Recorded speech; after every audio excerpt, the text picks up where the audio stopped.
বন্ধুরা আমরা এখন একটা ট্রান্সফরমার স্থাপন করতে যাব। হ্যাঁ, তার আগে আমরা চেক করে নিচ্ছি ট্রান্সফরমারটা ভালো আছে কিনা।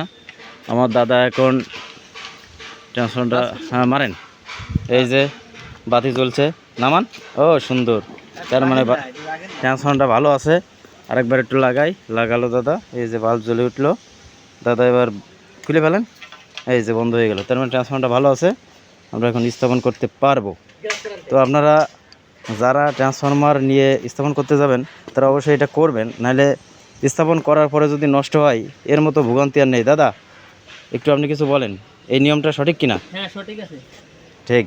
আমরা এইভাবেই কাজ করবো, তাহলে কষ্ট কম হবে। নিয়ে গেলাম, নিয়ে উঠাইলাম, আবার যদি নষ্ট হয়ে যায় আবারও নামাইতে হবে, আবার উঠাইতে হবে, আবার অফিস থেকে একটা নিয়ে যাইতে হবে। যেরকম ভোগান্তি আমার অফিসেও ভোগান্তি। হ্যাঁ ঠিক ঠিক।